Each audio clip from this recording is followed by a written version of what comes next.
คนเราไปถือหวยที่ประเทศไทยจำนวน12 ล้านบาทซึ่งกลายเป็นเศรษฐีชั่วข้ามคืน Time to share D+ ผลิตภัณฑ์ปกป้องตับจากเครื่องดื่มแอลกอฮอล์สวัสดีท่านผู้ชมกลับมาพบกับรายการทำทูแสสำหรับพวกข่าวที่เราอยากจะนำเสนอในวันนี้ก็คือเกี่ยวข้องกับเรื่องที่น่ายินดีนั่นก็คือคนจากสปป.ลาวของเรา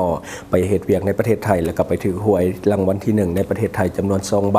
ซึ่งได้เงินมาจำนวน12 ล้านบาทโดยสังวัตีเป็นเงินกีบกะหลายตื้อหรือว่าหลายพันล้านสมควรโดยซึ่งว่าภาพนี้ถูกเผยแพร่ในโลกโซเชียลของไทยและของลาวในปัจจุบันซึ่งหลายคนก็แห่แสดงความยินดีและก็หลายคนก็อิจฉาอยากจะเป็นเศรษฐีคนใหม่คือกันซึ่งว่าบริษัทลอตเตอรี่นอซึ่งว่าได้พบกับผู้โชคดีถึกรางวัลที่1จำนวน4 ใบรวมเงินรางวัลทั้งหมดเป็น24 ล้านบาทในนั่นเท่าเป็กที่ว่าเป็นคนสัญชาติลาวเป็นแรงงานลาวที่ว่าเฮ็ดเวียกอยู่ในประเทศไทยอาศัยอยู่ในจังหวัดปทุมธานีแม่นผู้ถึกรางวัลที่1จำนวน2 ใบรวมเป็นเงินก็คือ12 ล้านบาทเนาะอันนี้ก็ถือเป็นวงเงินที่ว่าได้จากการถือหวยรางวัลที่1 2 ใบ12 ล้านบาทแต่ถ้าว่าตีเป็นเงินกีบลาวเนาะซึ่งว่าเงินกีบลาวนี่แน่นอนละมหาศาลก็คือ7,933 ล้าน2 แสนกีบก็คือ7 ตื้อกว่าเกือบ8 ตื้อหรือว่าเกือบ 8,000 ล้านกีบเนาะสำหรับตีเป็นเงินลาวใส่อัตราแลกเปลี่ยนในมื้อนี้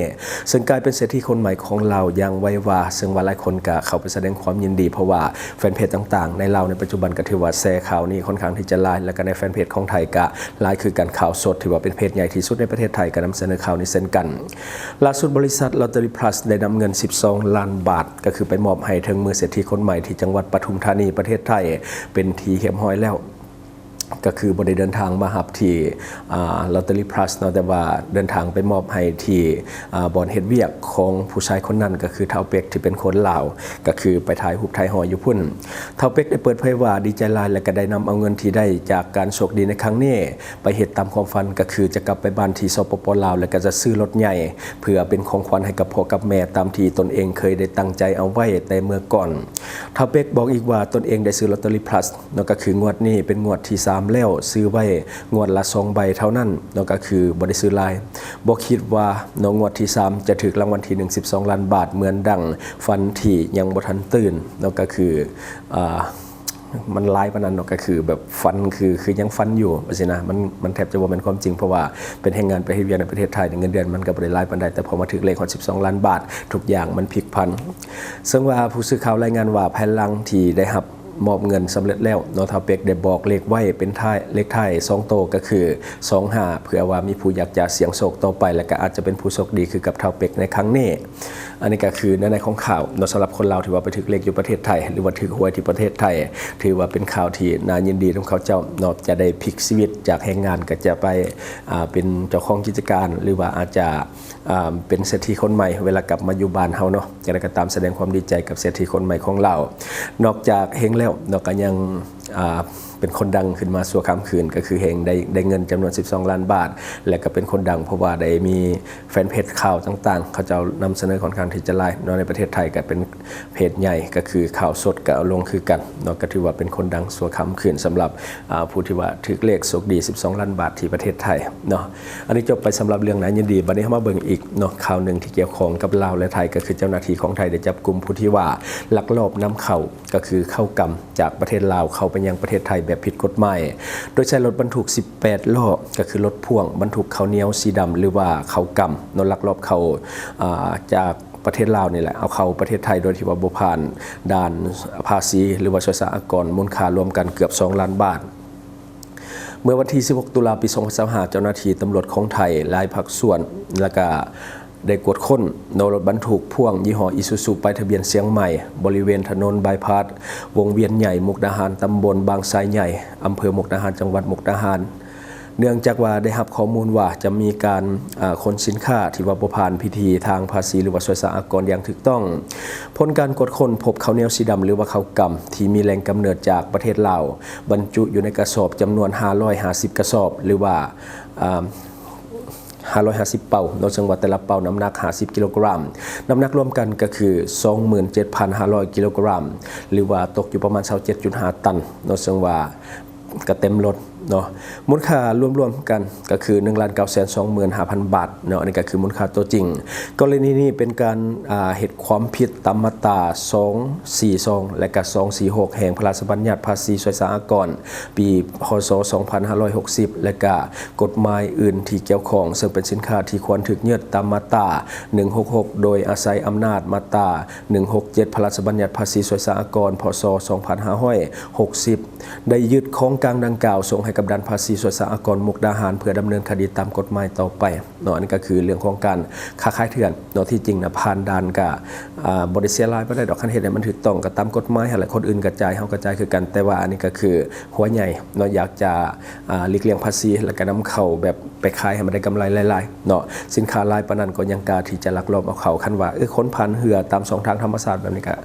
เล็กๆน้อยๆ5กระสอบ10กระสอบยังไข่อันนี้เป็น4-500 กระสอบเนาะก็ถือว่าหลายหั่นล่ะหรือเขาคิดว่าเขาสิเคลียร์ได้เพราะจังกล้าเอาคำไปแบบนั้นสุดท้ายถูกยึดสินค้าเนาะแต่ว่าบ่มีการรายงานเรื่องของการจับกุมผู้ที่ว่าเป็นเจ้าของสินค้าเนาะบัดนี้มาต่ออีกข่าวนึงที่ว่ากำลังเกิดขึ้นในประเทศไทยแล้วก็มีการนำเสนอข่าวค่อนข้างที่จะหลายซึ่งว่าคนลาวเฮาเองก็มักจะซื้อสินค้าจากประเทศไทยมาใส่โดยเฉพาะการ CF พันไลฟ์สดของคนดังต่างๆที่มันราคาถูกกว่าปกติกว่าสินค้าตามท้องตลาดทั่วไปฉะนั้นจงระมัดระวังเรื่องของยาและก็อาหารเสริมหรือว่าเครื่องสำอางต่างๆต้องได้ระมัดระวังเป็นพิเศษอย่างข่าวที่มันเกิดขึ้นก็คืออย.และก็ปคบ.ของประเทศไทยได้บุกจับโกดังสินค้าเพื่อสุขภาพที่เป็นของเถื่อนยึดของกลางหลายกว่า 200,000 อันเนาะก็คือ 200,000 ชิ้นมูลค่ารวมกว่า17ล้านบาทเตือนเนาะก็คืออย่าไปซื้อของราคาถูกเสี่ยงอันตรายถึงชีวิตในวันที่16ตุลาปี2025กระทรวงสาธารณสุขของไทยโดยสำนักงานคณะกรรมการอาหารและยาหรือว่าอย.ของประเทศไทยได้ร่วมกับกองบัญชาการปราบปรามการกระทำผิดเกี่ยวกับเรื่องของการคุ้มครองผู้บริโภคได้เปิดปฏิบัติการกวดคนโกดังเก็บสินค้าต้องสงสัยอยู่อำเภอบางเสาธงจังหวัดสมุทรปราการของประเทศไทยผลการกวดคนที่น่าตกใจก็คือพบสินค้าเพื่อสุขภาพที่ผิดกฎหมายหลายรายการเช่นก็คือ contact lens เนาะที่ว่าเอาไว้ใส่กับดวงตาที่ว่าบ่ได้รับอนุญาตและก็บ่มีรายงานว่ามีส่วนและก็ยังมีรายงานว่ามีส่วนผสมของน้ำยาที่เป็นน้ำยาล้างห้องน้ำสำหรับแส่คอนแทคเลนส์และก็ยังมีอาหารเสริมที่บ่ได้ขึ้นทะเบียนอย.ของประเทศไทยและก็ใส่ภายใน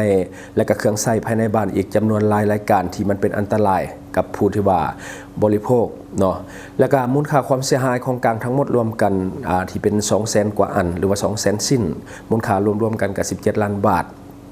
ซึ่งว่าเจ้าหน้าที่ของไทยก็ได้ฝากเตือนประชาชนผู้ที่ว่าบริโภคโดยเฉพาะกลุ่มคนที่มัก CF เครื่องของที่ราคาถูกๆพวก contact lens เป็นเครื่องมือหรือว่าเป็นอุปกรณ์ทางการแพทย์เนาะถือว่าเป็นอุปกรณ์ทางการแพทย์หากว่าใช้สินค้าปลอมอาจเป็นอันตรายกับดวงตาอย่างร้ายแรงถึงขั้นตาบอดได้และการเลขาธิการอย.ก็ได้ย้ำเตือนอีกว่าสินค้าที่ถือกฎหมายต้องมีสลากภาษาไทยและก็อย.ของไทยที่ถูกต้องชัดเจนตรวจสอบได้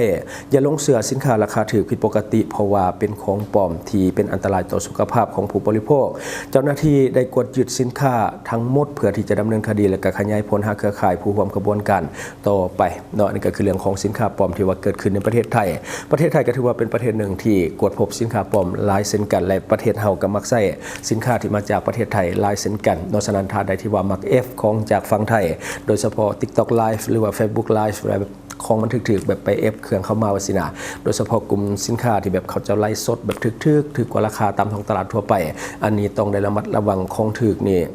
มันแทบจะบ่มีจริงดอกของถึกอะไรแบบมันสิดีส่วนไรมันก็มาจากแรงที่เป็นของปลอมต้นทุนถึกแล้วบางทีอาจจะมาจากโรงงานเถื่อนมันจึงได้ราคาที่ถึกเพราะว่าต้นทุนการผลิตมันถึกแต่ถ้าว่าเป็นสินค้าจริงมันบ่ค่อยถึกปานใดดอกเพราะว่ามันต้องผ่านขั้นตอนและก็มาตรฐานต่างๆต้องไปจดอย.ต้องไปเฮ็ดนั่นเฮ็ดนี่ฉะนั้นบวกรวมราคาต้นทุนแล้วมันก็จะสูงราคาขายก็จะสูงแต่ถ้าว่าเอามาขายในราคาถูกๆต้องสงสัยไว้ก่อนว่าอาจจะเป็นสินค้าปลอมเพราะว่าสินค้าจริงก็ต้องได้ไปเบิ่งแต่ละประเภทของสินค้าว่าสินค้าตัวนี้ควรจะมีต้นทุนอยู่ประมาณเท่าใดเนาะจึงจะคำนวณราคาออกมาให้สมเหตุสมผลแต่ถ้าว่าราคามันถูกเกินไปเนาะเบิ่งแล้วสินค้าตัวนี้น่าจะแพงแต่ว่าราคาในไลฟ์สดมันอาจจะถูกกว่าปกติอาจจะได้มาจากแหล่งที่มันบ่ได้มาตรฐานอาจจะเป็นสินค้าปลอมก็ได้ฉะนั้นต้องได้ระมัดระวังในการบริโภคสินค้าต่างๆโดยเฉพาะจากโลกออนไลน์และทั้งหมดก็คือสิ่งที่เราอยากจะนำเสนอในมื้อนี้กับหวังว่าท่านจะได้รับสาระดีๆสำหรับท่านที่ว่าเบิ่งรายการเราอยู่คิดเห็นจะได้กับสิ่งที่ว่านำเสนอไปก็อย่าลืมฝากไว้ภายใต้คอมเมนต์ของเราและข้าพเจ้าจะเข้าไปอ่านด้วยตนเองขอขอบใจ บริษัทเพชรสุขมิไซเจริญทรัพย์จำกัดผู้เดียวบริการก่อสร้างครบวงจรหับสำรวจพื้นที่ก่อสร้างและให้คำปรึกษาโครงการหับออกแบบโครงการต่างๆทั้งแบบ 2D และ 3D การบริการคิดไล่และการประเมินโครงการก่อสร้างหับเป็นที่ปรึกษาโครงการก่อสร้างต่างๆสำหรับท่านใดที่สนใจอยากใช้บริการกับบริษัทเพชรสุขมิไซเจริญทรัพย์จำกัดผู้เดียวสามารถติดต่อที่เบอร์ 02055662255 หรือ 02077776451 หรือท่านจะเข้าไปเบิ่งผลงานที่ผ่านมาของบริษัทพวกเราได้ที่แฟนเพจบริษัท PSMC จำกัดอยู่เมืองลาวใช้แต่เงินกีบลาวและส่งเสริมผลิตภัณฑ์ภายในเพื่อลดพรการนำเข้าสินค้าและแก้ปัญหาเงินตา Subscribe for more video.